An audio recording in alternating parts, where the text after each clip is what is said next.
బాగున్నారా? ఏమీ తినాలనిపించినప్పుడు ఈ మినపప్పు పొడి చేసుకొని తినండి, చాలా బాగుంటుంది, నాది గ్యారంటీ. ఎలా చేయాలో చూసేద్దామా? కనిపిస్తున్న గ్లాస్ ఉంది కదా, ఆ గ్లాస్తో కొలతలన్నీ తీసుకున్నాను. మీరు కూడా అదే చేయండి. ఆ గ్లాస్తో 3 గ్లాసులు మినపప్పు వేసుకోండి. అందులో రాళ్ళు గట్ర ఏమన్నా ఉంటాయేమో చూసుకోండి. మరి నేనైతే జాగ్రత్తగా ఏరేసుకున్నాను. అదే గ్లాస్తో నిండుగా ధనియాలు తీసుకోండి. మళ్ళీ అదే గ్లాస్తో సగం గ్లాస్ జీలకర్ర తీసుకోండి. ఇవన్నీ తీసుకున్న తర్వాత నేనైతే కిచెన్కి వెళ్ళిపోయాను. మీరు వచ్చేసారనే అనుకుంటున్నాను. వచ్చాక ఒక కడాయి తీసుకోండి. కడాయి కొద్దిగా వేడెక్కే వరకు ఉంచండి. వేడెక్కాక మనం తీసుకున్న మినపప్పు ఉంది కదా, అది మొత్తం అందులో వేసేసేయండి. వేసేసాక బాగా కలపాలండి. చేనప్పు వస్తుందని ఆపేయకండి, ఎందుకంటే మినపప్పు అడుగంటుతుంది. ఎంతవరకు కలపాలంటారా? కొద్దిగా చిట్పట్లానివ్వండి, మినపప్పు వాసన వస్తుంది. అలా వాసన వచ్చాక ఆ కడాయిలో ఉన్న మినపప్పు మొత్తం ఒక ప్లేట్లో తీసేసుకున్నారా? తీసేసుకున్నాక అదే కడాయిలో ఇంతకు ముందు తీసుకున్న ధనియాలు ఉన్నాయి కదా, ధనియాలు అదే కడాయిలో వేసేసేయండి. వేసేసాక ధనియాలు కూడా లైట్ రెడ్డిష్ బ్రౌన్ వచ్చే వరకు వేయించేసాక ఆ ధనియాలన్నీ మినపప్పు తీసుకున్న ప్లేట్ ఉంది కదా, ఆ ప్లేట్లో వేసేసుకోండి. అదే కడాయిలో మళ్ళీ జీలకర్ర కూడా వేయించుకోండి. జీలకర్ర కూడా దూరగా వేయించండి, మరీ మాడగొట్టద్దు.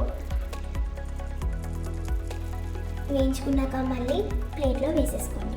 నేనైతే 30 నుంచి 32 ఎండుమిరకాయలు అయితే తీసుకున్నాను, ఎందుకంటే మా ఇంట్లో కారం ఎక్కువ తిన్నారు కాబట్టి. ఒకవేళ మీకు కారం ఎక్కువ కావాలంటే 35 నుంచి 40 వరకు తీసుకోవచ్చు. ఎండుమిరకాయలు కూడా మరీ నల్లగా మార్చేయకంటే దూరగా వేగితే చాలు. వేయించేసుకున్న తర్వాత అవన్నీ ఒక ప్లేట్లో తీసేసుకోండి. తీసేసుకున్నాక ఒక 5 నిమిషాల పాటు చల్లారిస్తే సరిపోతుంది. చల్లారినవన్నీ తీసుకొని జార్లో వేసేసేయండి. మీకు చూపిస్తున్నట్టు ఒక ముద్ద చింతపండు, తగిన వెల్లుల్లి వేసేసుకొని బాగా మెత్తగా మిక్సీ పట్టేసుకోండి. అందులో ఉప్పు వేయడం మర్చిపోకండి, తగినంతే ఉప్పు వేసుకోండి, ఎక్కువ వేసేసుకోకండి. కావాలంటే తర్వాత మనం వేసుకోవచ్చు.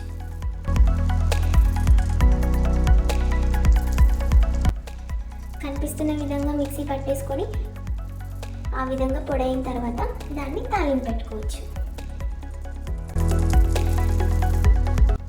మళ్ళీ ఒక కడాయి తీసుకొని అందులో నెయ్యి కానీ నూనె కానీ మీ ఇష్టం, మీకు ఏది కావాలంటే అది వేసుకోవచ్చు. నేనైతే నెయ్యి వేసుకున్నాను, మీరు ఏది కావాలంటే అది వేసుకోవచ్చు.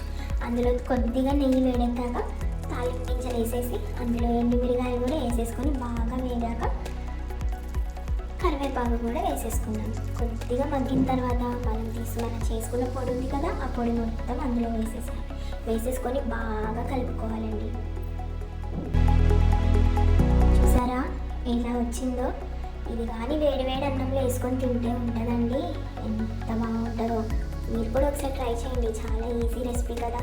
నా ఛానల్ని మాత్రం సబ్స్క్రైబ్ చేయకుండా ఉండద్దే, లైక్, షేర్.